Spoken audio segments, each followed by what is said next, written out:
لو عندك الغسالة دي ومش بتنضف، هقولك تعملي ايه. بس ما تنسيش اول حاجة تدوسي لايك، ومش هسامحك لو ما عملتيش لايك.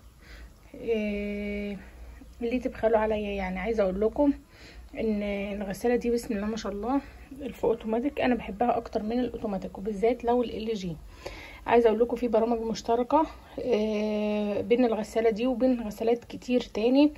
يعني مثلا زي زرار الباور، زي الباور، وزي اللي هو اللي بنقف وبنكمل الدوره منه. تمام. فعايزه اقول لكم حاجه مهمه جدا جدا جدا. طبعا اي غساله هتلاقي فيها الخرطومين دول اللي هم بتوع توصيل السخن وتوصيل البارد، يعني المية الحنفية العادية والمية السخنة. ده اهم حاجة لازم توصلوها، لان لو غسيلك وسخ جدا مش هينضف الا لو غسلتيه بمية دافية. يعني عندي انا مثلا هنا لما بشغل الغسالة، فدي البرامج طبعا اهو من البرنامج، وببتدي ان انا اقلب كده علشان اجيب البرنامج اللي انا عايزاه. يعني ده عقلي اللي هو بيغسل بيظبط مع نفسه بقى وايه ويغسل. التاني اللي هو صوف، ده لو هتغسلي الغسيل الشتوي اللي فيه صوف، ده لو غسيل سريع. يعني مثلا لو عايزه بنطلون او جاكيت قميص اي حاجه كده سريعه، ده طبعا مش بيزيد ميه اقل من 2 كيلو لانه سريع، فما ينفعش تقلي على الغساله. يعني بصي مهما تدوسي اخر 4 كيلو. شايفين؟ نرجع بقى لكلامنا.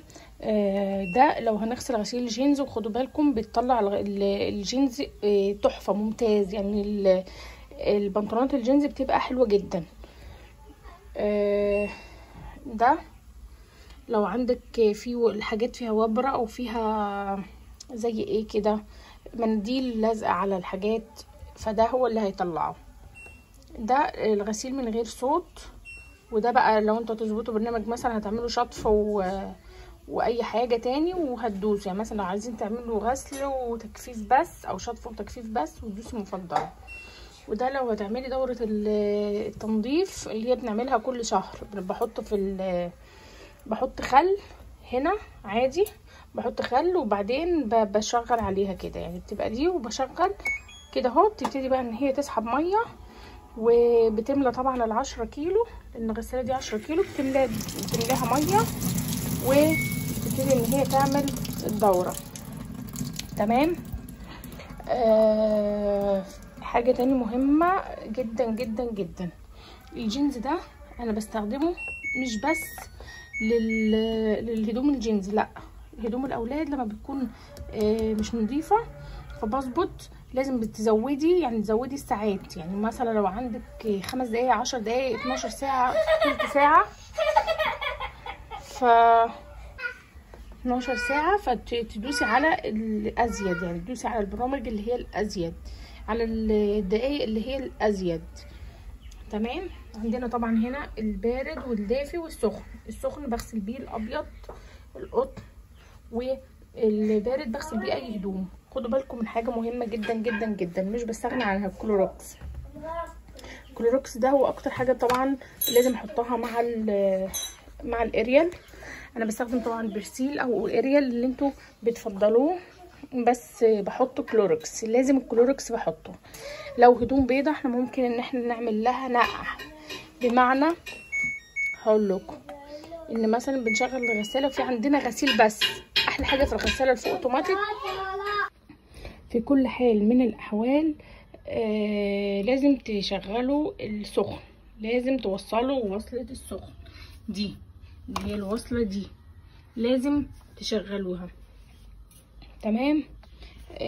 عندنا كمان في حاجه تخص الغسيل الابيض الدافي، درجه الحراره الدافي هتبتدي بقى ان هي تسحب من الدافي، ودي بتبقى مش دافيه، دي بتبقى اكتر من الدافي، يعني سخنه، تبقى سخنه. لكن الساخن دي بتبقى سخنه بتغلي.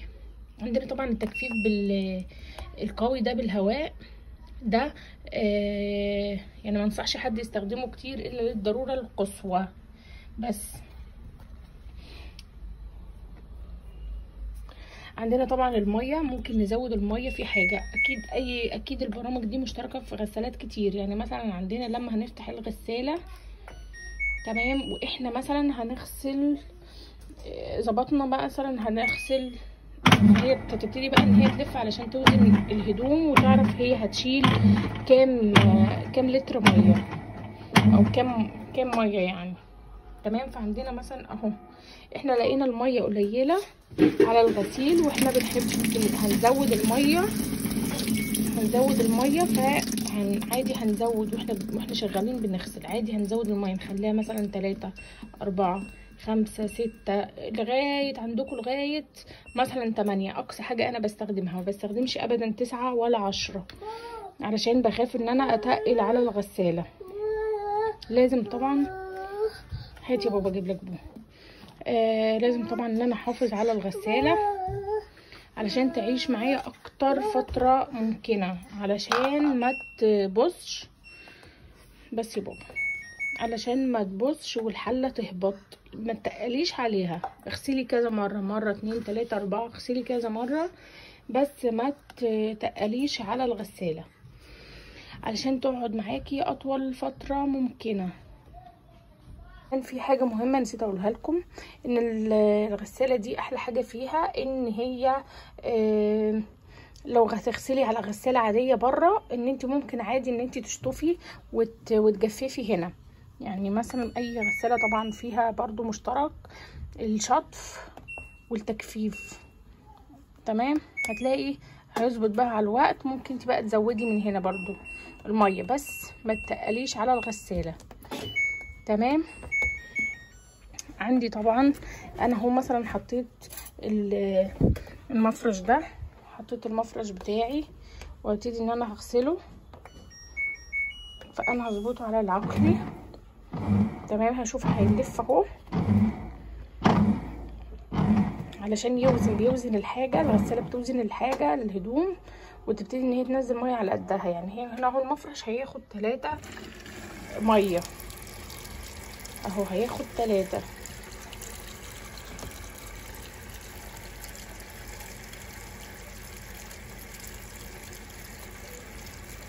انا عايزه ازود بقى براحتي، زي ما قلت لكم هلعب في الميه.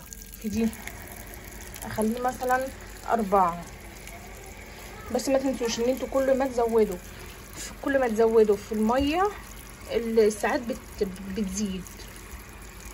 يعني مثلا هنا اهو هخليه 5 اهو ب 52، هخليه 6 52، اقصى حاجه تقريبا عندي 55. لا هو في ساعوي، بس احنا خلينا على 48 دقيقة.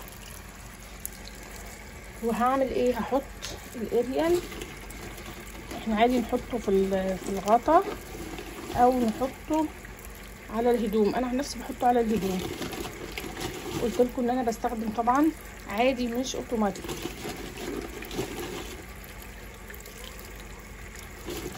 وهحط كلوركس، معلش هو مكان الكلوركس علشان انا لسه شايله غسيل، هو بيخلي باقي. يعني هي طلعت في دماغي كده ان انا قلت ايه هعمل لكم الفيديو عشان تستفادوا، فما لحقتش ان انا امسحها. وهنبتدي بقى هنشوفها لما تملى. لو عايزه ازود بزود، لو مش عايزه ازود خلاص. فبكمل على كده. هقفلها وهشوف بقى هي هتعمل ايه. شايفين اهو طالع زي الفل ما شاء الله. والهدوم بتطلع اصلا البيضه، عايزه اوريها لكم في مره، بتطلع خطيره لو عملت لها نقع. وبرده حطيت الكلوروكس والاريال، كتروا الاريال كده شويه لو الابيض وسخ قوي.